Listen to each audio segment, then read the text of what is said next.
I do know that.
Arnhem in the next few days to take part in the commemorations there.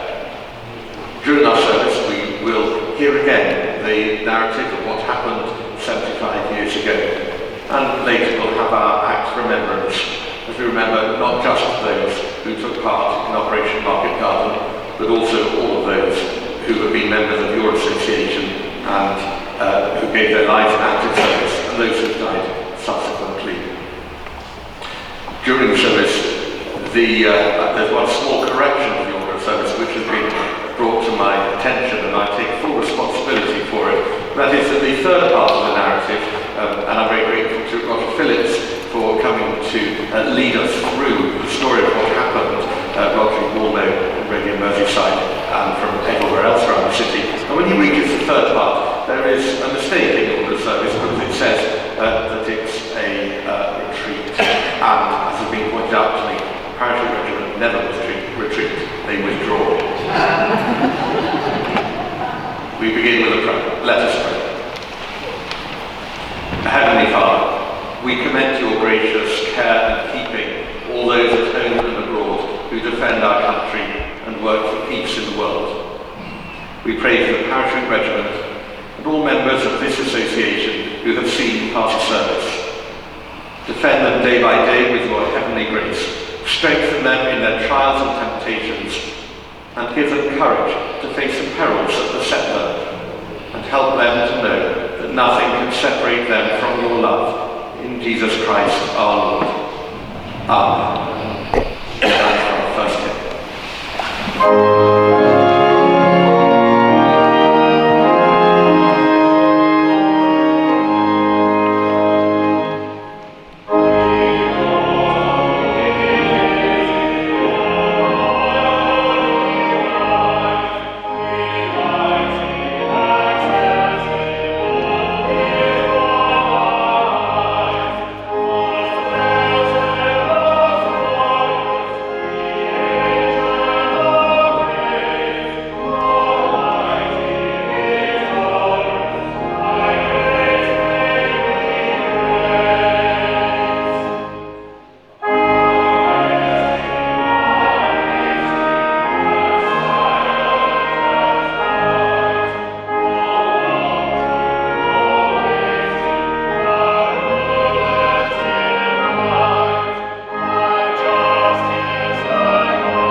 D-Day to Arnhem.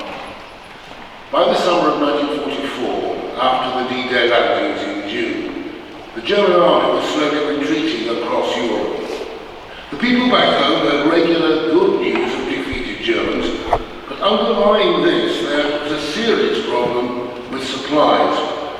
The Allied inability to get food and equipment to their advancing armies meant that progress had slowed down by the end of August. The existing supply routes would not all remain viable into the winter, as landing craft were less able to use the Normandy beaches and deep water ports were in short supply. Although Antwerp was captured by the Allies on the 4th of September, the Scheldt estuary leading to it was still held by the German 15th Army. With lukewarm support from the Americans, the British planned for an offensive to capture the key bridges of Holland for a pincer movement on the German army, which stood in the way of access to northern Germany. If the Allies were able to outflank the Siegfried Line and dominate the entirety of northwest Europe, then they hoped to end the war by Christmas 1944. There were two elements to Operation Market Garden. Number one, Market. Airborne forces of the 1st Allied Airborne Army to seize bridges and land under General Louis Brereton, but with tactical command of one Airborne Corps under the only senior British officer, Lieutenant Colonel Frederick Browning. 2. Garden. Ground forces of the 2nd Army to move north under Lieutenant General Brian Horrocks. The plan envisaged a carpet of airborne troops capturing the 3 road bridges over the major rivers and canals of Eindhoven, Nijmegen and Arnhem to ensure the rapid advance of the tanks of the British 2nd Army over a distance of around 100 miles before they turned east into Germany towards the industrial heartland of the Ruhr in the garden phase of the operation.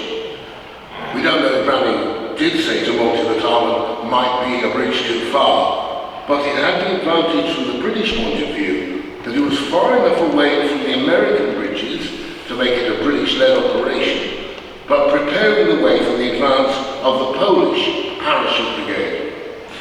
Although carefully planned, there was concern beforehand of the distance between the drop zones of the different brigades. The British landing and dropping zones were up to 13 kilometres to the west of Arnhem. Even with a successful drop, there will be little element of surprise as they approach the German army.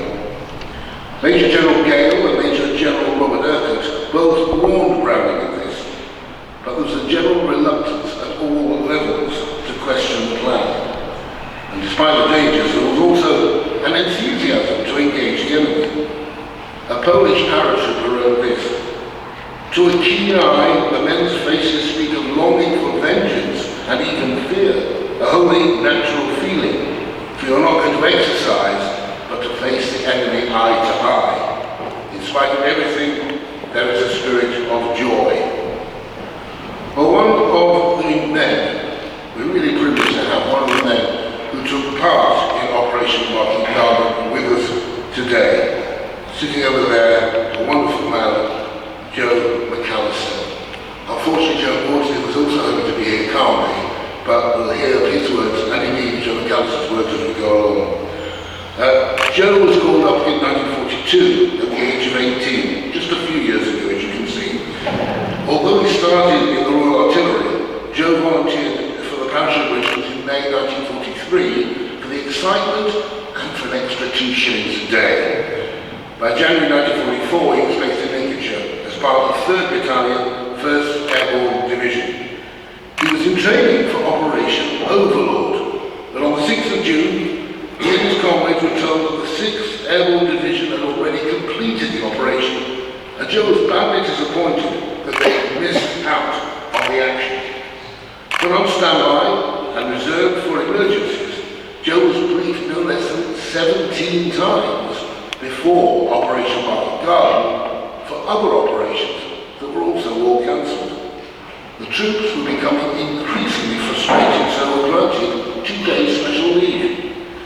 They were briefed for Operation Market Garden in Spalding, Lincolnshire on the 17th of September. Part of the first lift, Joe left at 11 o'clock that morning in the Dakota, circled around in the sky and formed an armada with the other aircraft. Joe McAllister said this: "The main thing is, we were all fighting for the same thing, that is, our freedom."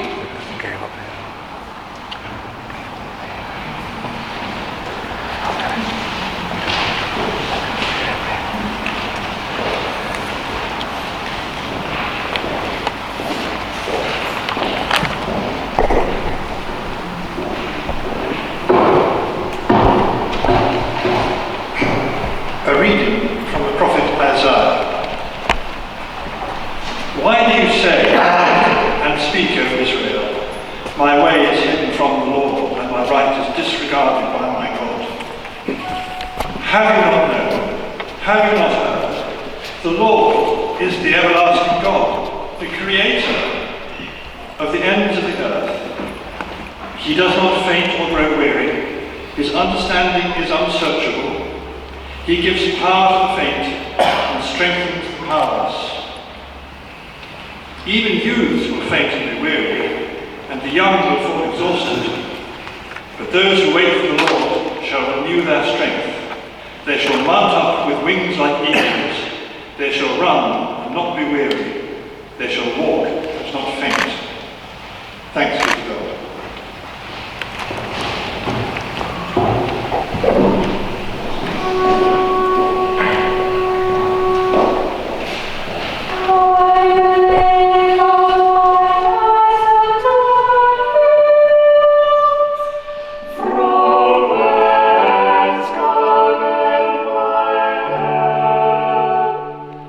My help,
Operation Market Garden, Landing and Withdrawal. On Sunday the 17th of September, the 1st British Airborne Division landed on the heathland west of Arnhem to capture the road bridge in the town centre and the railway bridge out to the west, taking the Germans completely by surprise. When he heard of the Allied airborne landings, Hitler gave the defeat of the operation top priority. Joe McAllister remembers, "I think everybody was afraid, really. At the time you don't show it, but you are, when you actually get down there and realise what it's all about. We were lucky we landed on the first day, on the 17th. When we landed beside Österbeek on the afternoon of 2 p.m. Sunday, there was no trouble apart from a couple of casualties coming down at various places. We heard that some of them had bad landings. On the Monday, it was a bad day when the 4th Brigade came over because it was full of Germans and they were firing up at the parachutes coming down, and a lot of them were casualties. Eventually they overpowered them and got them down. Joe Maudsley, who can't be here with us, was in the 2nd airlift. He says the glider landed and then we set off, probably 5 kilometres from the landing zone, and we were forced into the wood by the Germans. They knew we were there. We were there for all Monday night and all day Tuesday, and we came out on the Wednesday morning. I was with my corporal and we were digging a trench along the main road. We could see these tiger tanks coming and all the Germans shouting and getting off and all that. And then my corporal said to me, "You have to prime this bomb." And it wasn't primed. So my corporal said, "Well, you go across the road and get the primers to put in the bomb." That was my lot. I didn't know anymore. I got shot by the sniper.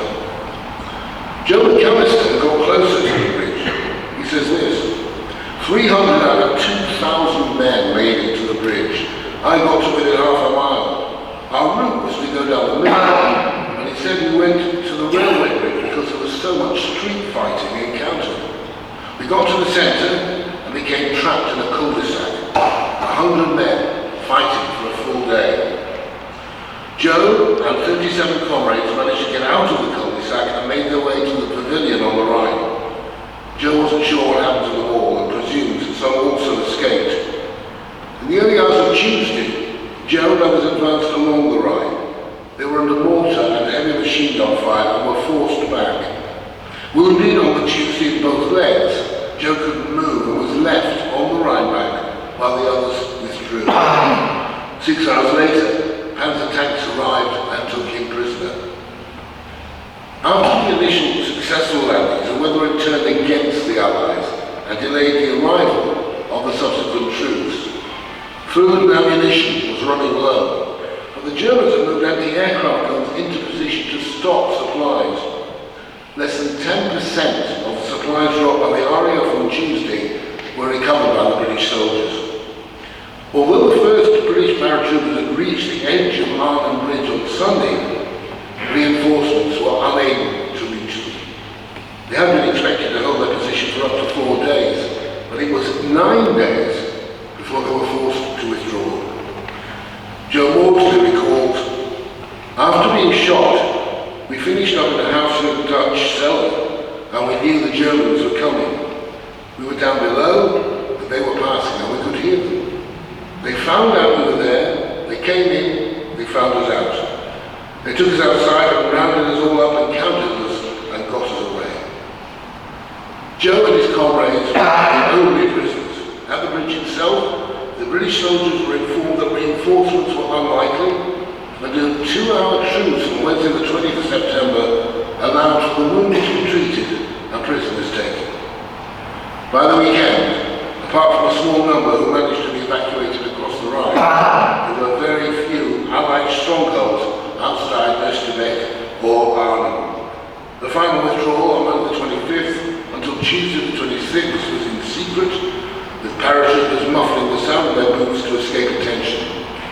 By this time, the reprisals against the people of Arnhem had already started.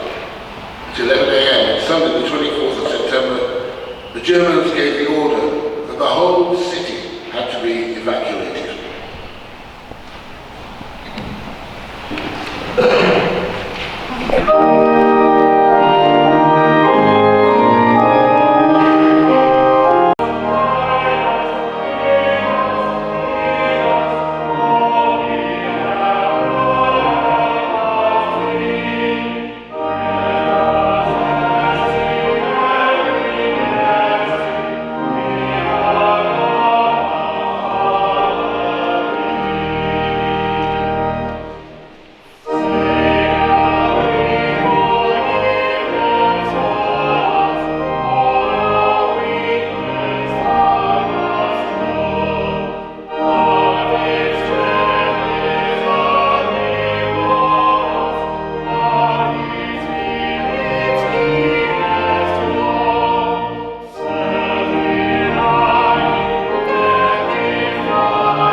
It is always a privilege to stand in a pulpit, and of course it is always a responsibility as well. The validation which the platform gives us means that both teaching and instruction have a degree of infallibility. It is acceptable to heckle someone on a stage, but never in a pulpit. I don't get any ideas and start. And although words uttered from pulpits are sadly rarely profound, they are beside the stamp of truthfulness and authenticity. On Tuesday the 19th of September 1944, Major Richard Lonsdale climbed into the pulpit of the old church at Osterbeck and addressed the survivors of the 11th Battalion Parachute Regiment. He said this, sort of excuse the language: "You know as well as I do, there are a lot of bloody Germans coming at us. Well, all we can do is to stay here and hang on in the hope that somebody catches us up. We might fight for our lives and stick together. We fought the Germans before, in North Africa, Sicily, Italy. They weren't good enough for us then, and they're bloody well not good enough for us now. They're up against the finest soldiers in the world." Maybe not profound, but the truthfulness was in the recognition of the bravery and endurance he saw before him. It is perhaps a peculiarly British thing that we celebrate with such admiration a military operation which was ultimately unsuccessful. But even this is rare amongst our military commemorations. What is it then which makes Arnhem something which, from just after the war, we wished to remember? Just a year after the end of the war, Major Lonsdale and another 200 veterans of the battle returned to make the film Theirs is the Glory. And of course 30 years later, the stars of Hollywood made A Bridge Too Far. Well, the answer to the question lies somewhere in what we learned about the human spirit through the events at Arnhem. War and conflict will always produce examples of courage and bravery. But by the mid-20th century, unlike the majority of other wars before, every single combatant knew why he was there and what he was fighting for. More than that, every man believed in the cause for which he was fighting.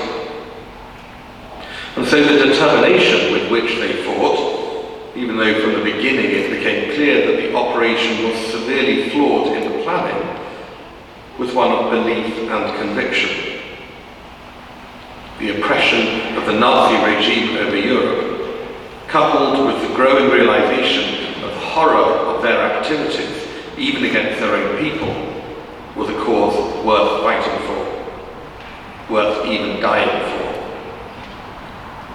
And it is this selfless conviction in the face of defeat which also brought the population of Arnhem to respect and love those who tried to liberate them. This was not without a tremendous cost to the Dutch people, as we shall hear in a few moments in the final part of our narrative. So this is not the tale of the underdog, the heartwarming story of the defenceless against the powerful. Quite the reverse. This is the story of conviction, love and generosity. And although the losses were severe, the victory was in the battle itself and in the selfless pursuit of gain for the sake of others, a pursuit which is still recognised and honoured today by the Dutch people. In our reading from the Bible we heard this: God gives power to the faint and strengthens the powerless. Even youths will faint and be weary, and the young will fall exhausted. Those who wait for the Lord shall renew their strength. They shall mount up with wings like eagles. They shall run and not be weary. They shall walk and not faint. This reinforces that idea that an action alone is not enough, that success is only possible through belief. Belief in a cause, and perhaps belief, therefore, that we are not autonomous, but part of a world with relationships and responsibilities, and our primary relationship is with God. One of the most well-known characters from the story of Arnhem is Kate Tuffhart's Horst, who featured in that 1946 film Theirs is the Glory, and also narrated the opening sequences of A Bridge Too Far. An ordinary person called to do extraordinary things, she became the iconic image of the Dutch welcome and support to the British at Arnhem, as she knelt with wounded paratroopers and read passages from the Bible to them. In their need, she reminded them of their place within the love of God. They knew that their efforts were not in vain, but in honour of something greater. It is this to which we are called, and in each of our lives we have the potential to live gloriously, bringing hope through our beliefs and conviction. And as we commemorate later in this service all those members of the Parachute Regiment who have died, and especially those who served at Arnhem, we can hold in our minds the reading we have heard. They shall renew their strength. They shall mount up with wings like eagles.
10,300 troops of the 1st Airborne Division and the Polish 1st Independent Parachute Brigade had landed at Arnhem.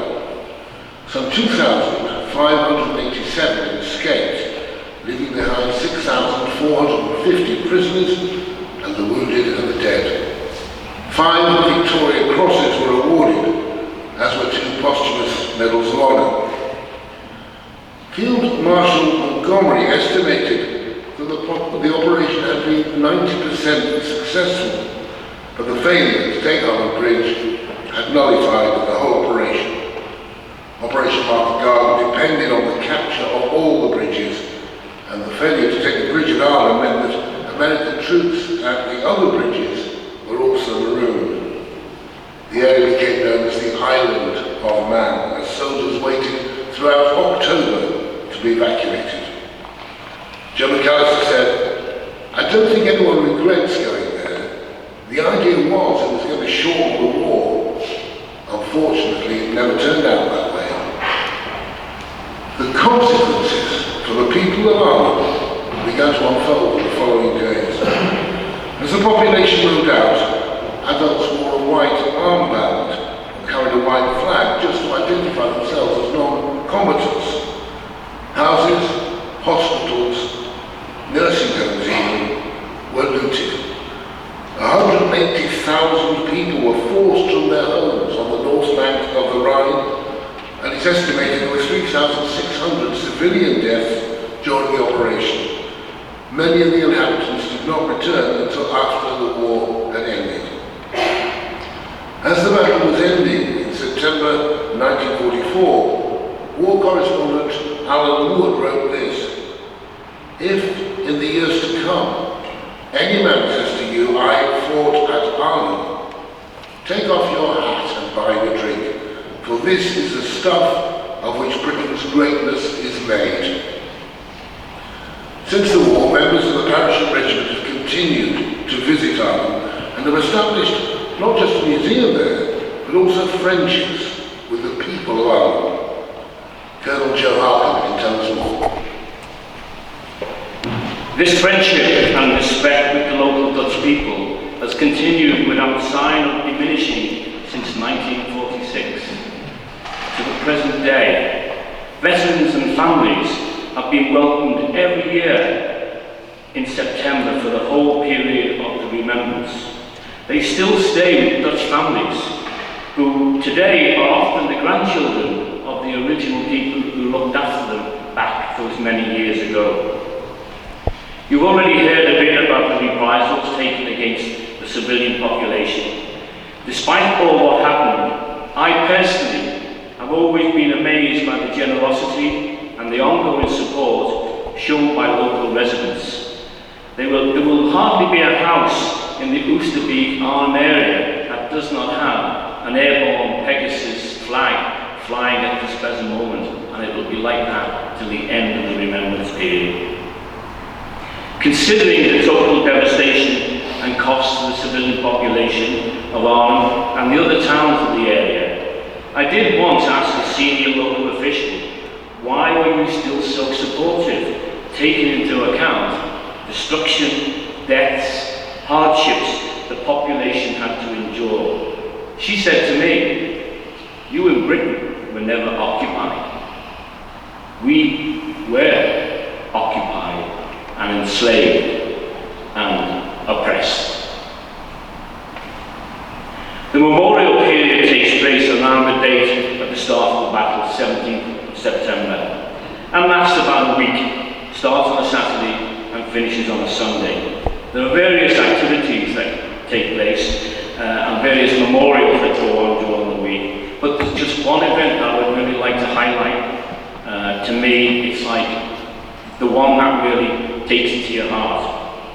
On the final Sunday morning, there's a dedication memorial service in the Commonwealth War Cemetery at Oosterbeek, where there are some 1,763 servicemen buried. The majority of them are airborne soldiers, but there are aircrew, RAF aircrew, and Polish paratroopers there as well. About 3/4 of the way through the service, some 600 to 700 school children, aged between the ages of 8 to 10, appear with their teachers. They are known as the flower children. They then lay on every individual grave flowers, often sunflowers, and this has been going on every year since 1946. It is impossible not to be taken up with this very strong emotional event. Whenever I witness this, I have to look at the sky, as I cannot look at these kids, because otherwise I'll start, tears will come down. At the 70th anniversary, 5 years ago, a Dutch gentleman about my age, give me age mate, wanted to shake my hand, and he said it was because he just wanted to tell me how proud he was that his granddaughter was now one of the flower children, just as he had been in 1946. Next Sunday, the 22nd of September, in the Oosterbeek War Cemetery, the 75th anniversary will be as emotionally charged as previous times.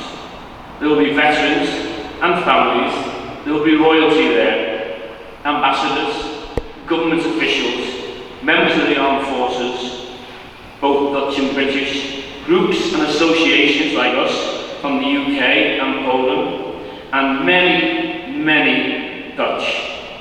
And expected attendance could be in excess of 10,000 people. Un trique paratus, for those Latin speakers of you may know. That's the Parachute Regiment motto, and it means ready for anything. Thank you.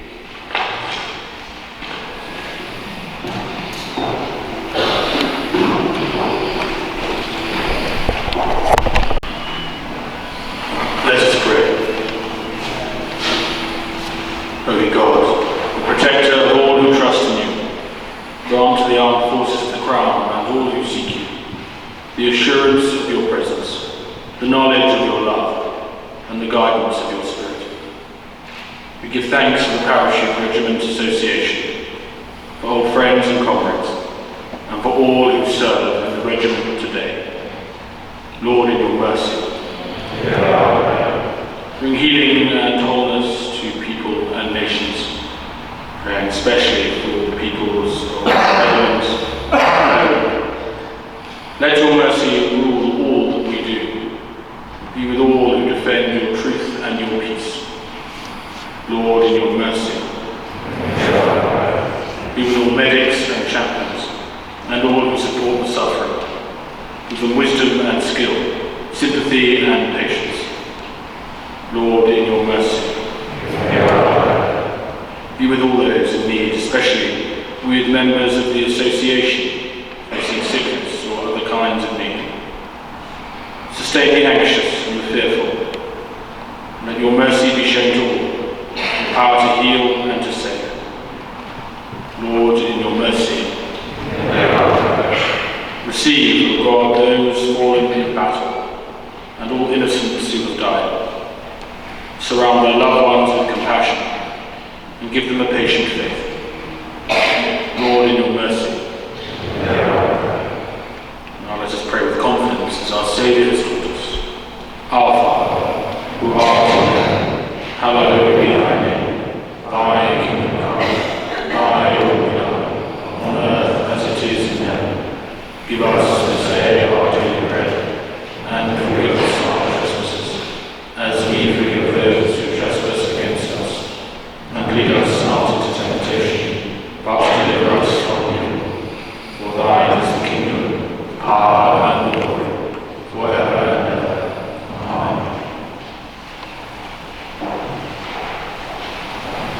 Amen.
They went to the Somme battle. They were young, straight to Berlin, straight to mine, ready in the blow.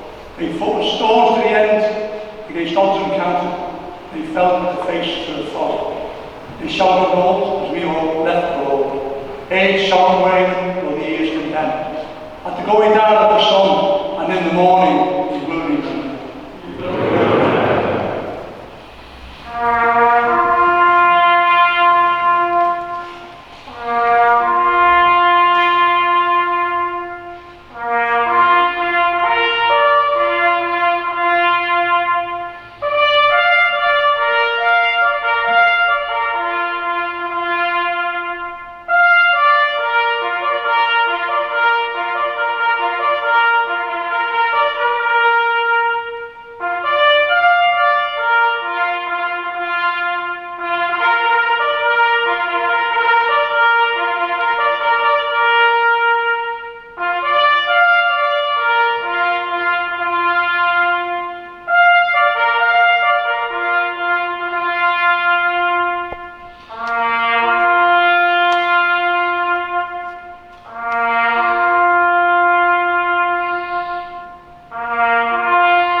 When you go home, tell them of us and say, for your tomorrow, we gave our today.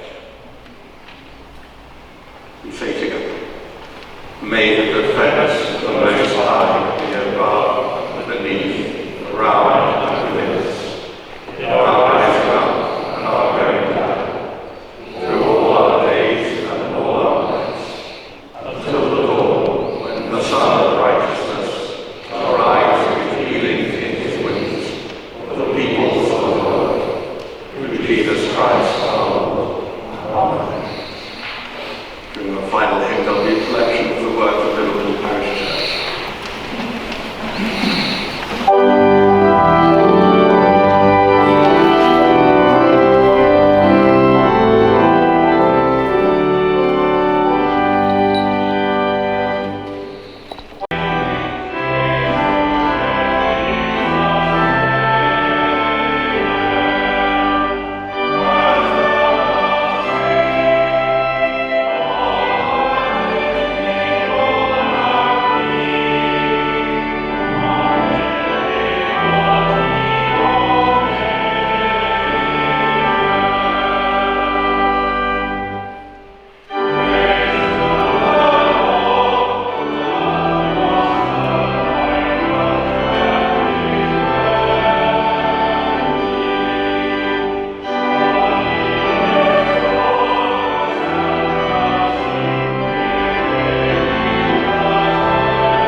to the Church, the Queen, the Commonwealth, and all humankind, peace and concord, and to ask for His servants life everlasting. The blessing of God Almighty, the Father, the Son, and the Holy Spirit, be among you and remain with you always.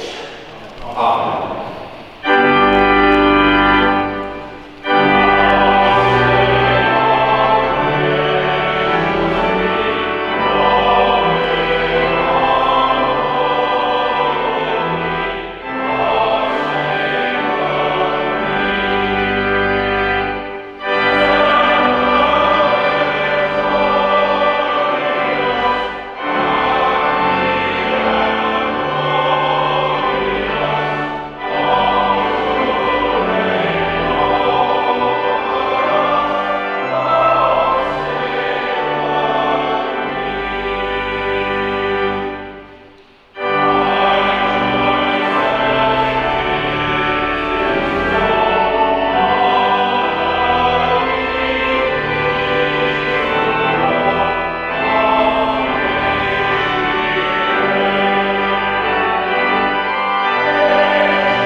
Well, lads, on the grass, come on.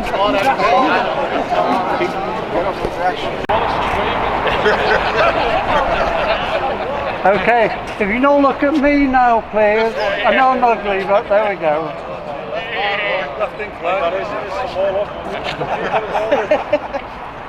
Hang on.